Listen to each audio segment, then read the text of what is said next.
senga Imana no kuramya Imana barakoze. Rwandiko Pawulo yandikiye Abikolosayi Tengeli igice cya 2 umurongo wa 3. Turongera dusome igice cya mbere cy'Abakolosayi igice cya mbere umurongo wa 28. Urwandiko Pawulo yandikiye Abakolosayi igice cya 2 umurongo wa 3. Turongera dusome nanone muri icyo gitabo igice cya mbere umurongo wa 28. Dusomye kabiri igice cya 2 cy'Abakolosayi umurongo wa 3. Bibiliya iravuze ngo muri we nimo ubutunzi bwose n'ubwenge no kumenya byahishwe. Mwakira ijambo ry'Imana. Kongere dusome igice cya mbere umurongo wa 28. Bibiliya iravuze ngo niwe twamamaza tuburira umuntu wese tumwigisha ubwenge bwose kugira ngo umurike Imana umuntu wese amaze gutunganywa bwose muri Kristo. Mwakira ijambo ry'Imana. Dukomere ijambo ry'Imana mashi.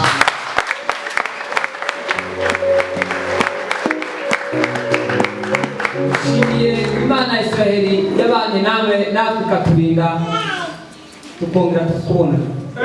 Burya tuvuye hano hamaze kwitaba abantu benshi. Abera muri gitondo hari abo bagutse babika ariko kuba turiho n'ubuntu bw'Imana. Kuba twavutse bikemera n'ubuntu bw'Imana. Kuba twavuye Kigali tukagera hano n'ubuntu bw'Imana. Imana yaraturinze nawe ikabarinda n'ubuntu bw'Imana. Rero Imana yabikoze shimwe. Ijambo ry'ubwira kabiri turashimira ikaze mudahwema kutwegereza kandi muradukunda. Kubwira muri tugera mu Rwanda twatwaye. Kandi tusigaye twahantu cyane kenshi. Abantu benshi bamaze kutumenya cyane kubera tukomeje kuhagira umugisha. Pasiteri uyoboye paruwasi na jewe ndetse n'abakristo na komite, Imana yeze umugisha kubw'ikaze yawe. Dushimiye timu twagendanye irimo representa ndetse n'umunyamabanga na Alexi. Imana yeze umugisha. Ni ukuri dukomeje gukoresha umwanya wacu neza, reka mvuye gutyo ubwo kujya tuvuye hano twakoze ingendo nyinshi rero ubundi tuvuye mu rugendo ubudese. Imana yakomeje kudukoresha kandi natwe turayumvira. Abakozi b'Imana nibo batunga ibiganza. Imana yeze umugisha. Bamaze njyewe ndi umuvugabutumwa wa kane. Pasiteri yatubwiye ngo abamwemeye bose, abantu bose bemeye bakizera yabahaye ububasha. Ushinzwe kurongora nk'abakoro uko twotahanze abakoro dukunda ngo tuve ariko ni ijambo rinini. Bishop mwakurikiyeho aravuga ngo Imana ihumura amaso.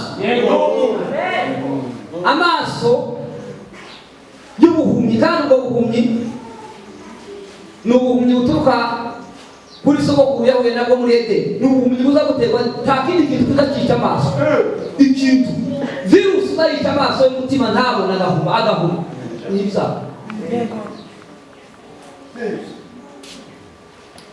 Yohana yandikiye itorero araribwira ngo yaba wari uzi muri marara y'amatora arindwi yo muri Aziya, aravuga ngo yaba wari uzi kuko uri uzungure umuti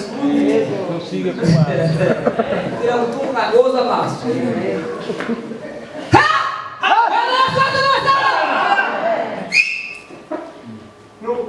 Pasiteri mbwire ngo haje aratubwira ngo ariko n'igitangaza aratubwira ngo urugamba ubuya strategy yo kurwana abakristo, abantu bose abakristo n'abasoro. Mbwira mugenzi wawe umukristo wese n'umusoro. Umusirikare wa Kristo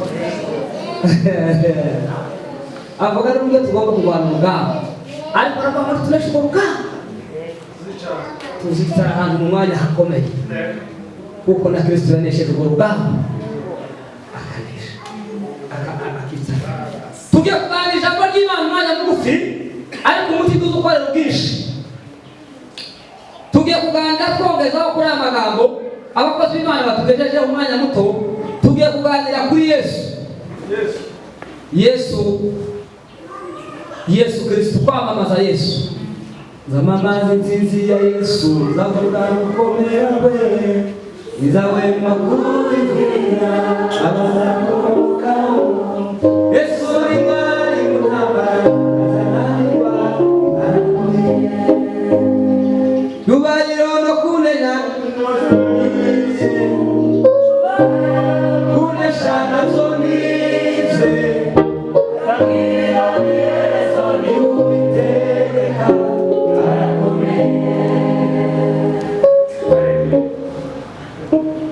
amamara wamamare,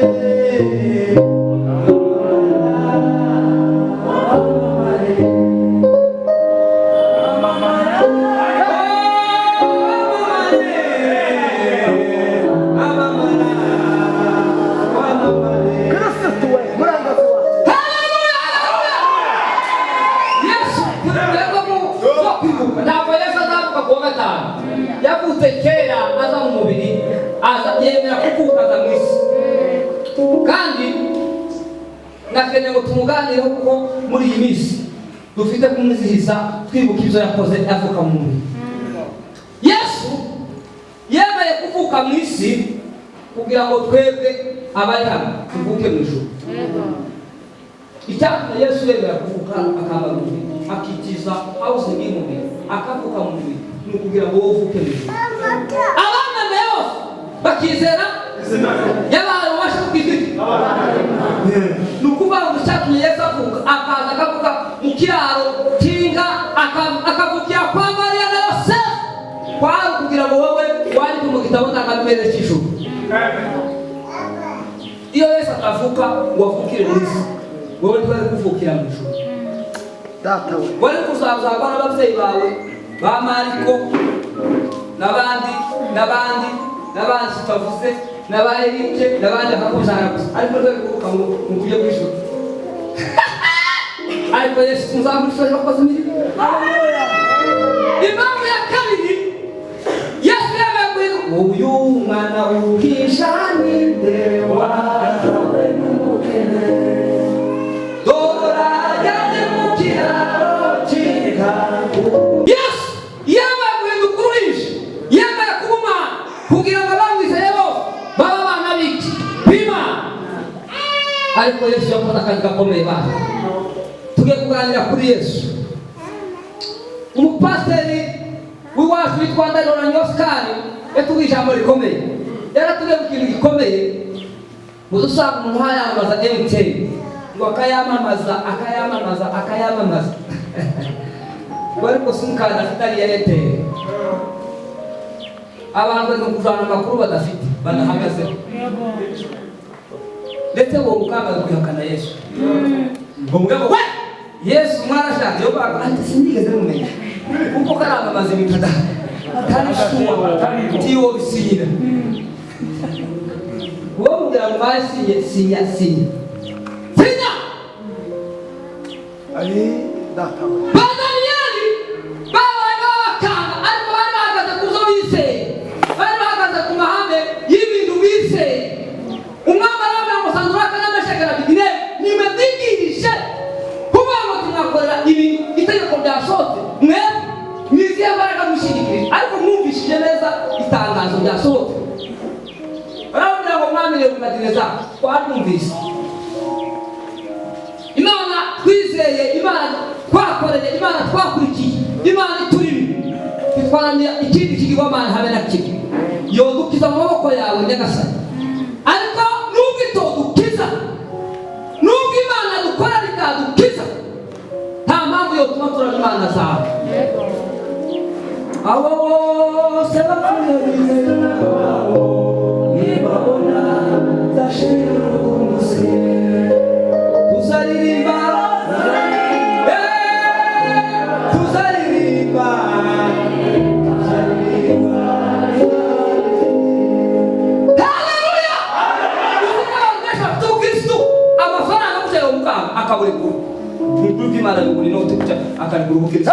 Mungu wetu hata. Haleluya. Tenda miujiza. Uzi Yesu ufite uko ngana ibirafite mu mutima wawe. Inoti Yosefu yabwiye nyirabuja ngo tibishoboka. Yesu niwe twamamaza tuburira umuntu wese tumwigisha ubwenge bwose kugira ngo tumurike Imana, umuntu w'Imana atunganywe bose. Nta handi hantu hazatunganya umuntu hakamushyira ku murongo, hakamutunganya, hakamugorora, hakamukanda, hakamwoza, hakamumesa, usibye mu maraso ya Yesu.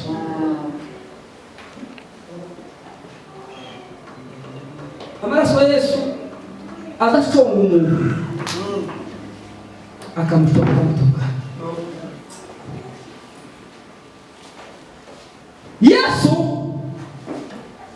mu Bakolosayi haraho nasomye haravuga ngo niwe wadukuye ngo mumutwara muri guverinoma ngo ari umwijima atujana muri guverinoma y'umuco.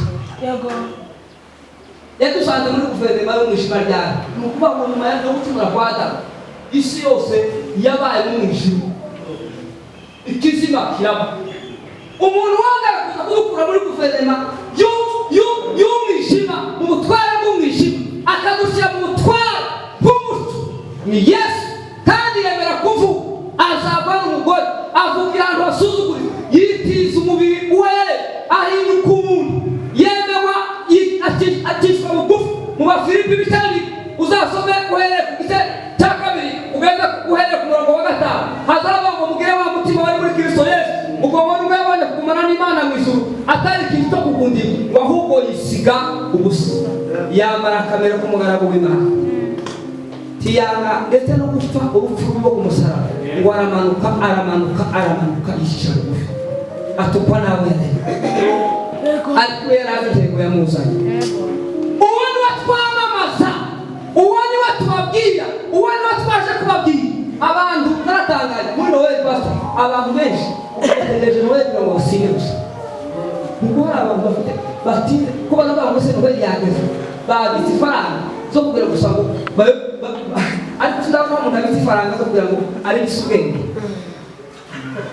zidani ifaranga zo kugira isubenge. Sebab kumpa kan dia bisa beri. Akama ni kifaranga gakora kafunika ngo kuri wewe usanga zari isubenge. Imana itubane kwa Yesu. Yesu ni watu waje kuvuga, Yesu ni watu waje kubabwira umwana mutoya gusa batuganire amakuru kubijanye na Yesu. Yesu reka mbabwire impamvu zigera kuri 2 zigomba gutuma tumwamamaza. Ikintu cya mbere anaho duhera kwamamaza, impamvu ya mbere ituma tumwamamaza iri mu Bafilipi ibice 2 umurongo wa 9 ukageza ku 10. Ngomba gukora kiriya gikorwa yakoze n'isi cyo kumusaraba cyo kuducungura, ngo Imana imushyira hejuru. Impamvu ya mbere ituma tumwamamaza ngo yashyize hejuru cyane, niwe muntu wazabungashwa hejuru mu kugira amavi yose n'amazina yose, indimi zose n'imiryango yose tumuzamure icyubahiro Yesu. Nuko yashyizwe hejuru cyane.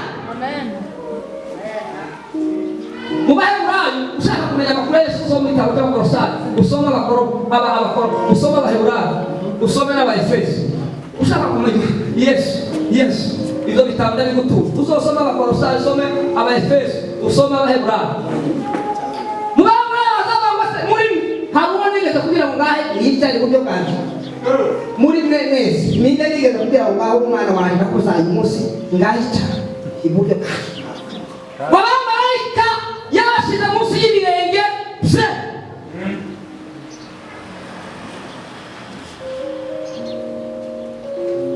Izanani abamarayika zose arabishoboye, icecekere Yohana we dore intare yo mu muyaga wenyine aranesheje.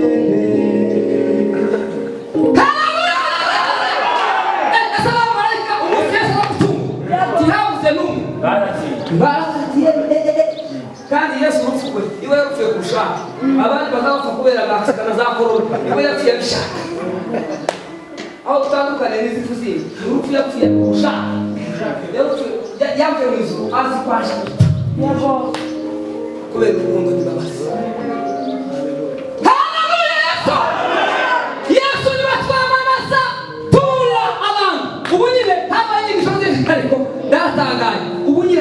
haje inyigisho z'ubuntu muri mukuzi uko zirahinda washobora kuziganira hano hambere babishobora ukuntu abantu baba baturika Bibiliya bagafata ibyanditswe ku ngufu bakavuga bari kuriya no gufata Bibiliya ku ngufu bakavuga ngo ni gukora ibyaha bwarangije ibintu byose n'ibyo igihe uzaha nta kibazo ibyaha ibyo tuzokora n'ibyo twakoze n'ibyo dukora ubundi burahagije ntabwo ko barafata Bibiliya ku ngufu ntacyo bareka impamvu ya mbere tumwamamaza ni uko yashyizwe hejuru cyane impamvu ya kabiri iri mu Bakolosayi igice cya mbere umurongo wa 15 Yesu ngo niwe shusho y'Imana niwe shusho y'Imana mutaboneka Yesu niba ushaka kumenya Imana yabwiye abigishwa ngo bagenzera n'ukuri n'ubugiri ntawuza kwa data ntabujana kandi niba mutaramenye na data ndimubwira iti mwigeze kumumenya Toma kurashidika niba mutanzi niba mutaramenye na data ntawe muzi niwe shusho y'Imana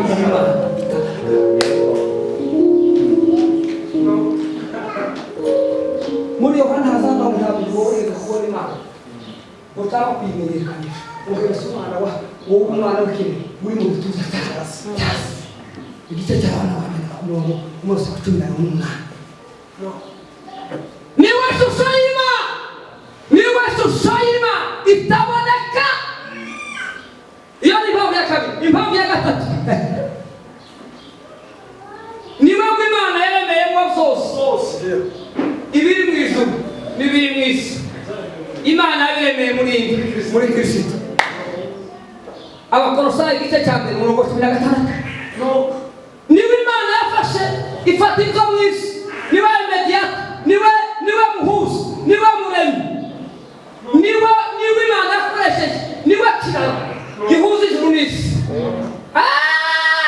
mwese yose tubahiro ni ukuvuga ngo umunsi Adamu yakoze icyaha ubusabane ikiraro Imana yageze inyuraho kugira ngo ugere muri Edeni cyahise gicika umuntu washiye gutinda gikiraro habaho umuhuza w'abantu n'Imana ni Kristo ku musaraba kuri yari batinda ikiraro yari kwakora ikiraro cyo gusubira kuduhuza n'Imana jia inaonekana jia yenye kusema pale msalabani Yesu alikufa wote wenye dhambi wapate kupona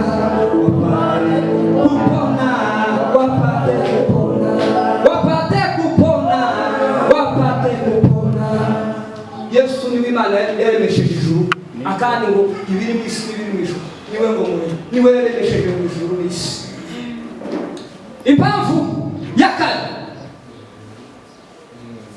Yesu ngo niwe wabanjirije byose Abakolosayi igice cya mbere umurongo wa 12 niwe wabanjirije byose mbere na mbere kandi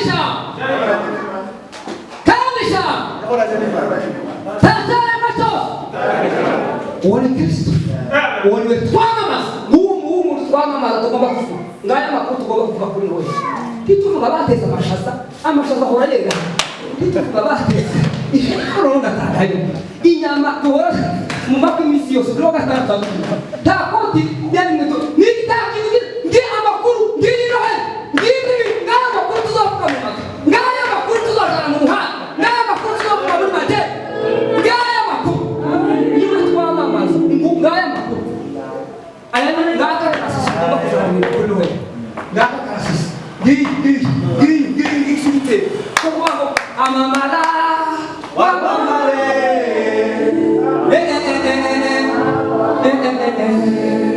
iyo niyo rohe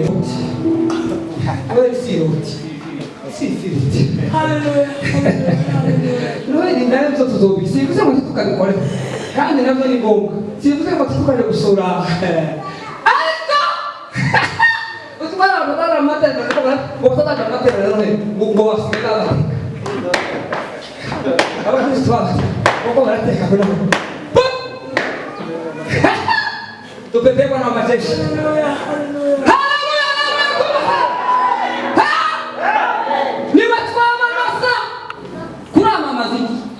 cyangwa urimo kwamamaza urugamba cyangwa urimo kwamamaza ibindi bintu gusa aribyo warahuze naho urimo kwamamaza nka kambo abanyamakuru b'umudugudu ntarabizi n'akagari kabushize ngo umunyamakuru ariko abanyamakuru uramamaza umunsi ugomba kwamamaza umunsi ugomba kuzuvuga umunsi ugomba muri speech yawe amamaza Yesu kandi kugira ngo umwamamaze dore uzahere muri Zaburi 103 harava mu mutima waje ibibazo biteye babindi byose uhibaze mutima waje we turibaza n'ibyiza Imana izamu byose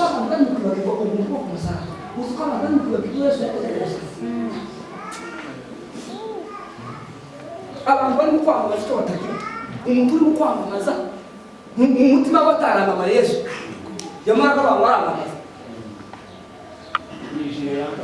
bere sijawa musuwe baramamaza bahure ni ko bahure na basenge ati mizina yes wakumvanye Paulo abana imana bati Paulo turamu mwe muri bandi mwe kema oye amata barakubita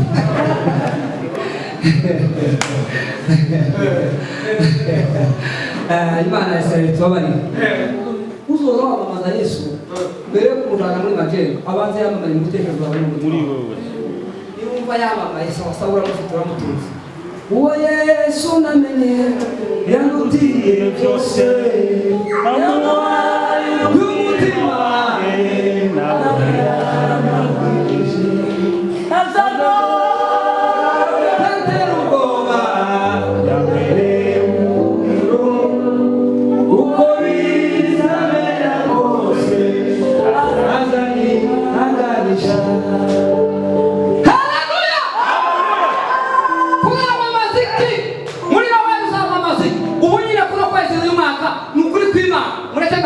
dusigaje igihe gito ushaka urambere baganari ufite igihe gito ufashe igihe cy'iteka tuzabaga ugakora n'imyaka uzamara hano ku isi kuko ufite n'amasegonda mu isi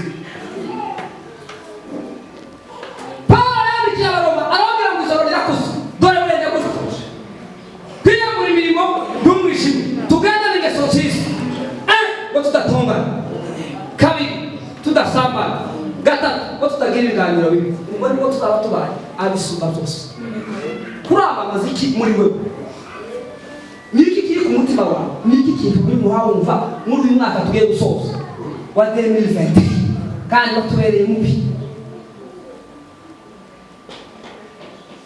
twahuye muri indwara zitandukanye tuzigeze tubona isi ariko muri kino gihe ikintu wahumva muri wowe kiri imbere yawe ufashe icyambere ingamba ufite muri uyu mwaka tugiye kwinjiramo n'umwaka wo kwamamaza n'umwaka wo gukora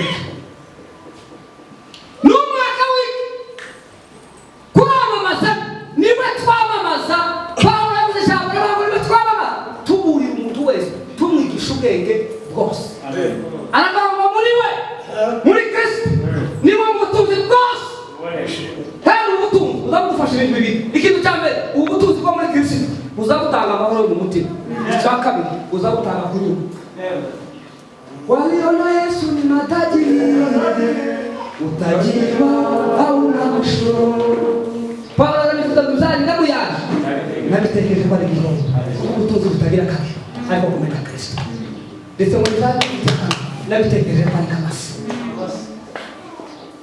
uyu twamamaza muri we ni mu butunzi bwose Imana yafashe ubutunzi bwo mu ijuru ibupakira muri Yesu iramuduha imigisha yo mu Mana iyipakira muri Yesu iramuduha yafashe imigisha yose imigisha yo mu Mana iyipakira muri Yesu iramuduha haleluya muri Yesu cyane navuze ko kwipakira Imana yarapakiye irapakira imigisha yose mu buryo bw'umuntu ndetse no mu buryo bw'Imana irabipakira irabisoka muri Yesu Imana iramuduha none uzabirirwa wiganyira ngo nta Imana ngo niki Imana yankoreye Imana itsabara Israel iki Imana ari ifite mu ijuru yarakomeje muzi gukonoza Imana yarakonoje gukonoza sinzi ibintu by'Abanyarwanda tumvikana yarakunguse ibyo yari ifite bikomeye tiwoheza umuntu umwana ngo n'ibindi umuntu watanze umwana utero yarutu niki wo mwe nawe nurishire umuntu ari gusaba kandi aragusabye ngo umwana mbese muzi urupfu Yesu yapfuye Imana yakoze n'iyikemera biri abadize bararize baravuga se ngo Imana yari iyo kuko Yesu yapfaga bya two kumusara ngo Imana yari yaruye urukundo rw'Imana twizamure cyo Imana yarakoze impamvu ya gatanu ituma twamamaza Yesu niba fura mu muzuko no mu kurema Abakolosayi igice cya 18 niba mutwa w'itorero ninabatangiriro kandi niba fura mu sare wakabani fura kugira mu kuzuka iyo Yesu atazuka ndangamuza tukubabwira ngo mwamamaze ariko kubera ko Yesu yazutse cyo gutuma twashikwa tumwamamaza twese kuko dufite ishingiro dufite amakuru dufite icyo twohagarara dufite icyo twobwira abantu kubaza base itandukaniro rya Yesu bizera abandi ba Yesu n'abandi bantu basenga bitari Yesu ni kuhagarariye ni kandi tumuvuga Yesu natwe dufite ibindi twizera bitari Yesu kubabwira ngo reka babwire ishingiro mfite yo kubabwira Yesu no kubabwira ngo mumweho no kubabwira ngo mureke umwami wawe no kubabwira ngo abo umuyobozi wawe no kubwira ngo ari wagaragara kuri kora ibitekerezo zanyu n'imitima yabo nuko yapfuye kandi nyuma y'imisi 3 akazuka muri Yesaya ibice 9:5 hazaba abagore umwana yatuvuki duha umwana w'umuhungu ubutware uzaba kuri tuguruza izina aziko gitangaza ari matekereje kuri izina ryitwa ngo gitangaza Emilako Yesu ni gitangaza ese gitangaza cyane kandi ari ibintu naratekereje Yesu gitangaza byatunguye isi kandi birayobera ni mu bihe bizaba ibihe bitatu ariko igihe cyane n'icya kabiri cyararangiye hasigaye igihe kimwe nubwo akomeje kubigitangaza ariko ibyo bitpeshi ibitangaza Yesu yakoze isi yose irajuguma abantu bararabishtaye umunsi avuka Yesu yabaye igitangaza tekereza umwana w'uruhinja wavutse abandi bararabishtaye babahindanishije turashize nimutubariza yavuki bebe esi yakuriho nakura kabeza ariko nubwo yoba yavutse azaba umuntu ukomeye imyaka yokura akazafata ubutegetsi tibaba barangije manda iyo bashyira mu gaciro Herode yashyira mu gaciro imyaka Herode yasavuka imyaka Herode yarafite iyo yavuguruye ariko n'igihari yavuguruye kugitangaza uwo mwana z'iki igitangaza haleluya Yesu twizeye n'igitangaza umusafuka yabaye igitangaza inyenyeri zariko zitomoka zikaza zizana ibikomo zikaza ariko Yesu ndasa amen haleluya kandi cyo guhema abandi bakihenga abantu b'abahanga bakaza bagenda bayoba inyenyeri babiri abso niwe mwana wo gusaba barabara mutubariza amakuru abahanuzi bahanze mutubwira amakuru Yesu ni gitangaza umusamu cyubahira amen ubutangaza bw'akabiri bwatangaje ni gute umurango wabishumu bashizeho batarasohoye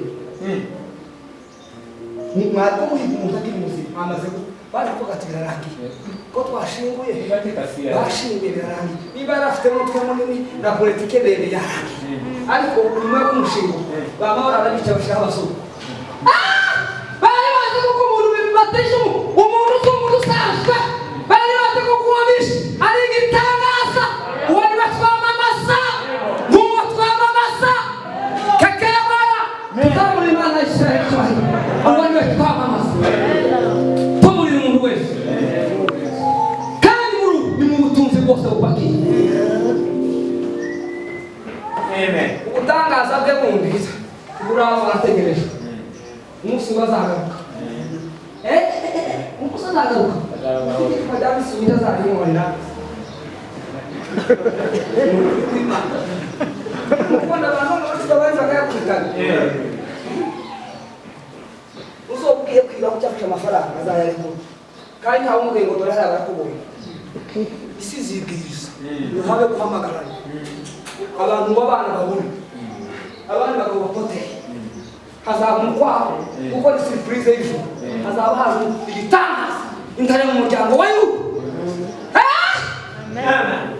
hazaba ikivugirizo icyo kivugirizo kinyatirwa n'impano ikivugirizo cy'Imana kiriya kivugirizo ifilimi Imana izavuga kandi iyo filimi abantu bose bapfuye bamaze n'imyaka 100 bazumva iyo filimi ariko ni filimi ikomeye kandi ngo twebwe bazaba bakiri n'isumbushyo kivugirizo ariko baba bapfuye bize nibo bazaba kumva iyo filimi ibituru zabe uwo niwo twamamaza muri mugabo tuvuga kwamamaza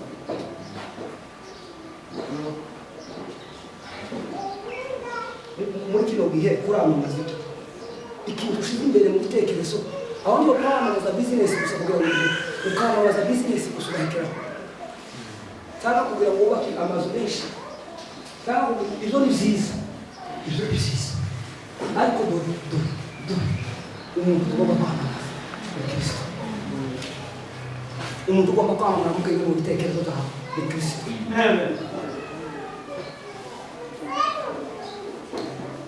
Yesu yabashije abigishwa turi mu mwaka tumaranye ese hano haza abantu bazabandikana no mu buhanuzi niko ahantu bari mu hanze noneho ngo tumaranye igihe ku munsi tanu idini uzi ko abantu basaze mu makanisa bakaba bakaba Yesu neme muri mirongo itanu tumaze imyaka mu bigeze kutasenga mu kazanira hanga none ubu nyine ninde waguhaye ko ibya Yesu niko kazi katagira panso aka kazi twagiye niko kazi katagira panso zabitwara ingeze gupfa zabitwara ingeze gupfa zabitwara ingeze gupfa zahora ingwari abasaza tuzobatinga umunsi waze mubizi musu muzasaza natwe dusaza dusimbure siko fast n'abandi bari inyuma dusimbure guto ariko ko umunsi wagiye uzobwiza cyane ndetse n'uzamuka cyane uzoreka kura gusenga nuko katagira pa nuko bamugana magambo nuko kubwira gusa ngo bawicaye ariko akazi kazaba kimbere paka siko fast uri kuragira ngo tuzababa muze mudagira musaya atona ngene mubona gushika useneleza yamonge muri pato atunye niko bari kungoresha atiterane rwose ngaho batusinjishita twari twaganiriye kuvuga ati ndetse mbere none nagaza niramuge ati kuri ngo rushe cyane bishaza kuvuga ngo ivyima tugabya barabajesh niba twamamaza tuburi umuntu wese tumwigisha ubwenge muri we nimutuze kose n'ubwenge ubwenge buzakutwigisha ibintu byo kuri ibi ubwenge kintu cyane uzakutwigisha kuko dufite igihe gitoya hano mu isi ukatubwira ngo nubwo turi hano mu isi iyo wamenye ubwenge bwa Kristo iyo wagize ubwenge bw'Imana uzumenya ko uri umushitsi ukamenya ko hano mu gihugu atari iwanyu ukamenya n'ubwo wogira ibibanza byinshi hano mu Rwanda no muri Amerika si iwanyu uzakubwira ngo uratuye ariko umunsi umuzimuka kandi umunsi wo kwimuka ntuzwe ubwo bwenge icyaka ni ubwenge uzakwigisha kubana n'abandi bose amahoro uzakwigisha kugira umutekano uzakwigisha kubana k'umugore n'umugabo uzakwigisha kubana kwa pasiteri n'abakirisitu uzakwigisha kuba muri za departe uzakwigisha ndetse n'aho gukorera uzakwigisha gukemura ibibazo.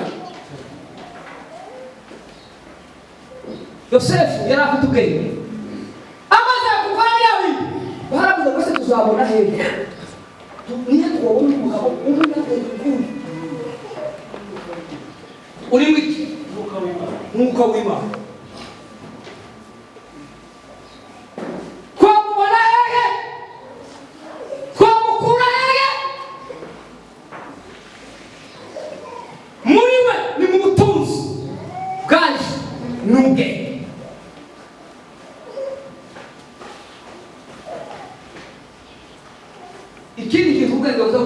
uzakwigisha disipline yo kumvira Imana wo kumvira Imana.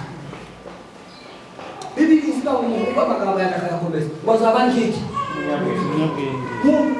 kubatse inzu ye hejuru imvura igira gute arateganya aravuga ati ko n'ubu ntuye kukuba ariko ngomba kumenya ko nubatse ejo ibiza bizatera n'ubu nyine biza ko biratera n'ubu nyine isi ifite ibiza n'ubu nyine hariho ibiza mu isi y'umwuka impanuka zirahari pasi mu muhanda uja mu ijuru ariko umunyabwenge wubatse inzu ye ku rutare imvura iragwa ibibi biratera umuyaga urahuha zose zikubita kuri iyo nzu ntiyaguye kuko yari ifite fondasiyo. Uwo ni we twamamaza tuburi umuntu wese tumwigisha ubwenge bwose muri we ni mu butunzi n'ubwenge buzahishwe ndetse n'ubumenyi. Ubumenyi buzabutugisha ibintu byinshi. Ubumenyi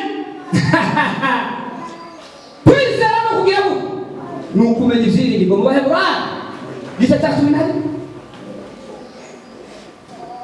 Kwizera ni ubumenyi, ukamenya ngo Yesu twajanye iyoterera, ukamenya ngo Yesu niringiye n'ubwo isi yose atacomura, ukamenya ngo uyu mugabo turi kumwe n'agatsinda, ukamenya ngo uyu mugabo turi kumwe n'akanani, ukamenya ngo uyu mugabo turi kumwe yavuze iki azagisohoza, ukamenya ngo uyu mugabo icyo yavuze azageza mu ijuru azahangiza. Uyu mugabo turi kumwe ntazanani ntazatsindwa ntazakuba n'isoni. Kwizera ni ukumenya ibyiringirwa byose udashidikanya. Muri we ni mu butunzi bwose n'ubwenge bwose n'ubumenyi bwacu. Uwo ni we twamamaza. Tugiye gusoza amagambo ya Yesu ni maremare kuko yavuga nyine ngo tuyasoze horara tukirima umwaka ukaza ugashira n'undi ukaza ugashira ibintu bikaza igashira. Ariko mu mwanya mugufi tuganiriye utekereze ngo se Yesu wavutse ari igitangaza, Yesu wapfuye ari igitangaza, Yesu ndaboneye imigisha yose mfite, Yesu wampaye agakiza ku muntu, Yesu wankuye mu butware bw'umwijima, Yesu wanyiguze, Yesu waraye habi, Yesu wapfuye ruriya rupfu, Yesu wavukiye mu kiraro avuye ibwami mu ijuru asize mu munyenga mu ijuru. Niki yari yabuze? Utekereze ngo se agaciro muherezo karanga nabo muparitse gute mu mutima wawe, muparitse gute mu rugo rwawe, muparitse gute mu batoya? Si wowe ukuparitse Yesu. Yesu ahagaze gute mu bitekerezo byawe? Yesu arangana gute? Yesu umufashaho, umubataho, umwizeye gute? Mufitanye umubano, mufitanye ubwirabyo, mufitanye usabane, muzamuvugana iki, muzamuganira iki muri mwembi nawe? Ese rero garuka kwari igitangaza kizatungura isi mwojana cyangwa wosigana kuramamaza. Dufite sije, ufite topike iyi, ufite sije iyi. Imana Israeli tubarire impamvu yindi ya gatandatu ngo nuko muri Kristo ngo ari mw'Imana, ngo nimo kuzura kw'Imana kose kuzuriye. Umwuzuro w'Imana wuzuriye muri Kristo. Mu Bakolosayi igice cya 10 haravuga ngo kuko aje kuzura kw'Imana ko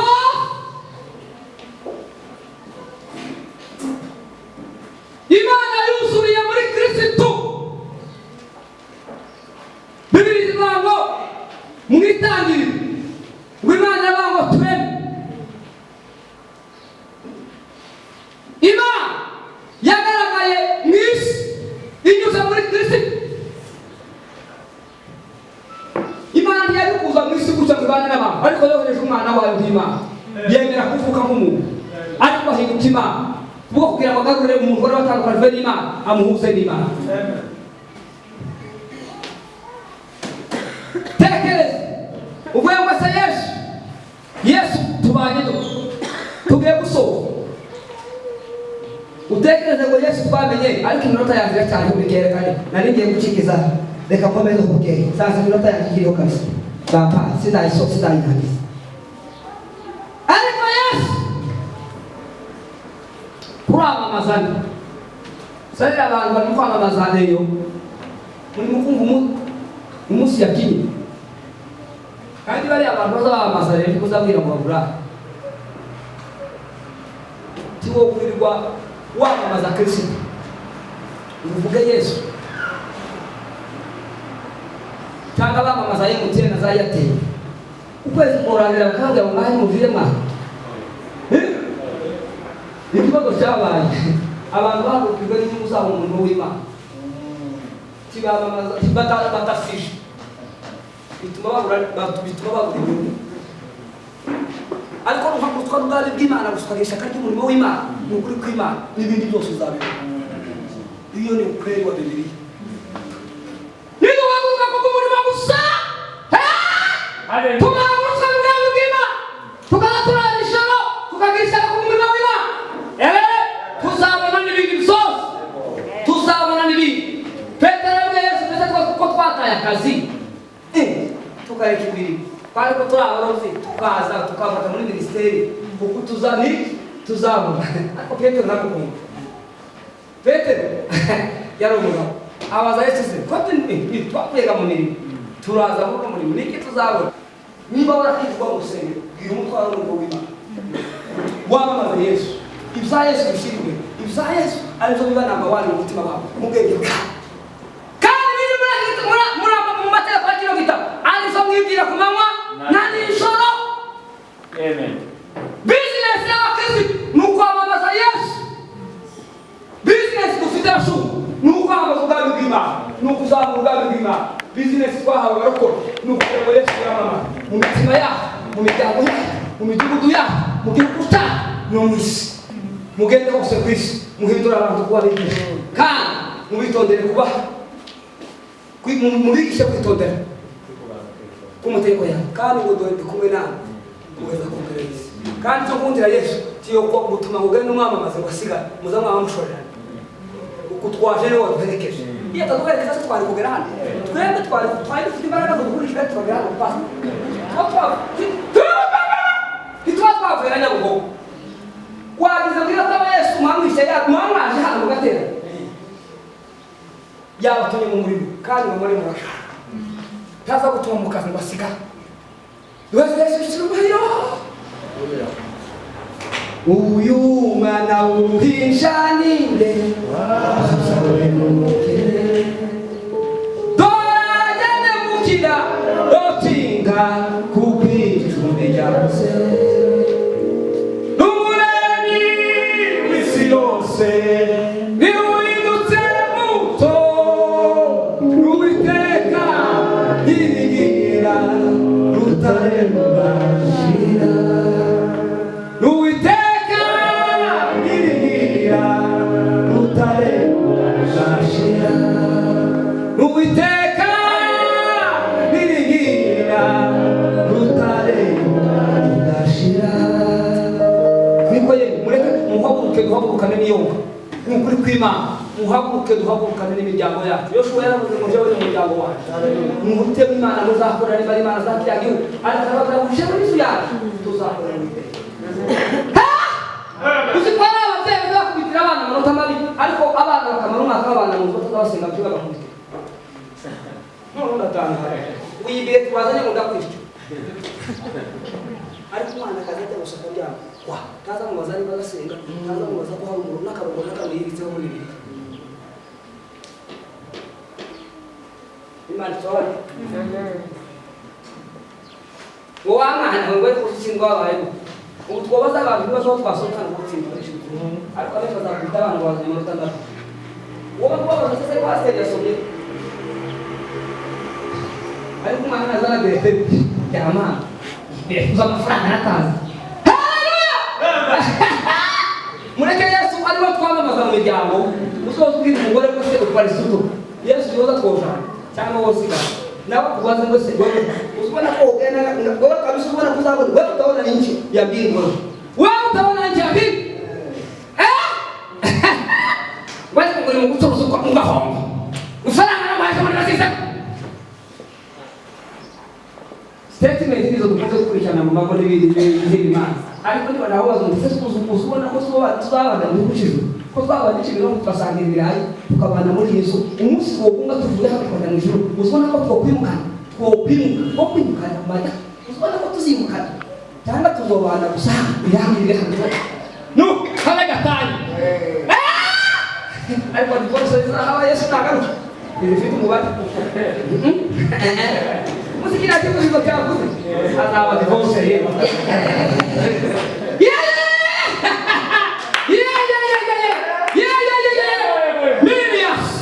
ariko itomba tukazazana twese muri korali twese tukagenda itorero ryose ry'amajengo rikagenda abapasitori bose bakagenda abashumba bose bakagenda abana b'abagore bakimuka jewe n'inzu yawe uwo ni wo twamamaza turamamaza ikintu kikuraje ku ijoro muri kino gihe niki ikintu kigutera uruha umutwaro ufite mu murimo w'Imana ni nukwamamaza ubwami bw'Imana cyangwa nukwamamaza nararenganya ngo nabuze umwanya mw'itorero umusaza umwe yaravuze ngo ndamushakire icyo bamushinga mu rusengero birageza kumubwira amanyanga aho cyo barakwakira itutibura tukamusiga aramabana n'umuntu umushiri departement de l'organisation barayimuhaye ngo uce yari imirima y'ikanisa barayimuhaye tunoya nyuma yose y'amakanisa niwo uzozwire ubuce mw'imira usohoka heza aravuga ati no nararenganye nta muhamagaro ufite wo kuyobora amashuri umudamu ntama nkire y'intama umunsi Imana ihamagara ntiyambaye pe kandi kugira ngo bamuheze departement yarananiye abantu benshi abantu benshi babarenganya muri to bonye abana baransi baranyiragi bazamuheze umwanya bazaho turebe umutwaro ufite ukungana ese turabishinga cyangwa mu mwanya none se tubari aha twatwije kwivuga ngo tuzamure Yesu cyubahiro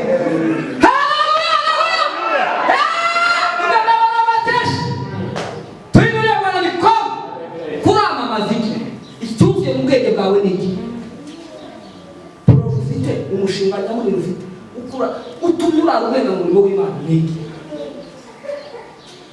amamara yamamare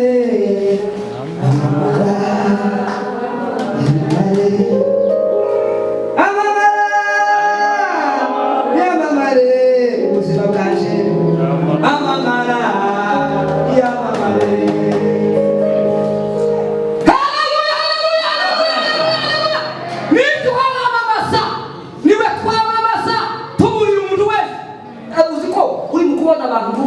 kandi uza amakuru hari abantu muturage woburi ukababwira ati muze muri izo zaka muze muri Yesu neza nimuze murebe Yesu nta mahoro hari abantu uzaruka ngo yakizwe ku giti cyo kumurekera ariko aho kora niba dakizwa wasare abo niwe bakeneye kugira ngo ubabwire amakuru Yesu yaravuze ngo muzamenye ukuri kugira ngo yekubabaza abantu bakureze ubabwira amakuru witana Noheli twabazaniye amakuru y'umunsi mukuru wa Christmas twabazaniye n'ukubabwira ngo mwamamaze Yesu amen n'ukubabwira ngo Yesu yamamare mu buzima bwanyu n'ukuvuga ngo Yesu avukire mu mitima yanyu kugira ngo namwe muvuke hehe mwishu n'ukugira ngo Yesu avukire mu mutima wawe uruma nawe ubasha kuba umwana w'ikabamwizeho ubu umwana w'ishu turarangije ariko utekereze uvuge ngo se Yesu uramenye minota babaye yanserangi uvuge ngo Yesu uramenye ko ndamukoze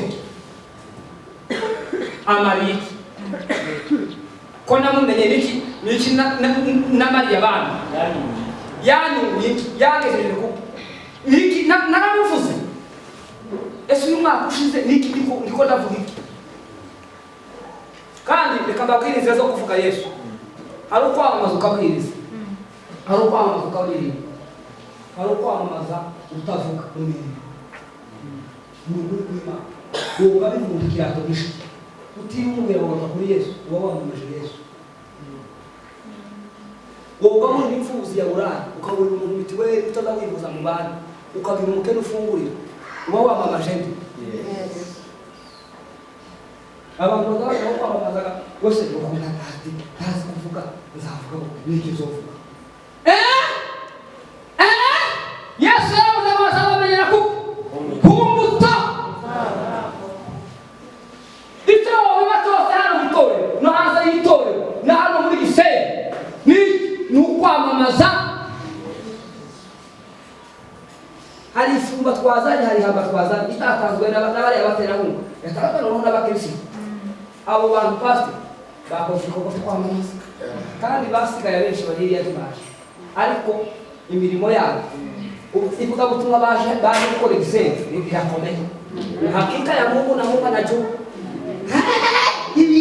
izo bindi umuntu wiyaguye sepe yakavuga ngo ahandi ijane ku muntu ataza atabonye, ariko kurabona ko uwo muntu atakoze ubutumwa rikomeye. Uvugira ngo yasaha usugabura yemuke, uzugira ko kwamamaza ni imirimo yawe yonyine izivugiza yamamaza. Murakoze kudutega amatwi, reka dusenge Imana y'umugisha mwamamaze Kristo w'akazu niwe shusho Imana yamushize hejuru, niwe Imana yaremeye ibintu byose biri mu isi n'ibyo mu ijuru, niwe furabukuzu, niwe furabusare, niwe wapfuye ku bwawe, niwe wazutse ku bwawe. Mwami Yesu, ijambo ryawe ni umuti, ijambo ryawe ni ubugingo, ijambo ryawe ni ubungo, ijambo ryawe ni isabune, ijambo ryawe ni inyundo y'amabuye izicura izikubita hari ibibazo ikatugorora. Ijambo ryawe rizarikanda hari ibisimba bikaturitsa. Ijambo ryawe rizarisanga abantu babarira bagaseka. Ijambo ryawe rizarisanga abantu batakaje ibyiringiro bikabaha ihumure n'ibyiringiro. Ijambo ryawe ni umuti tuzatunywa twawunywa tukumva imitima yacu iragororotse igakira.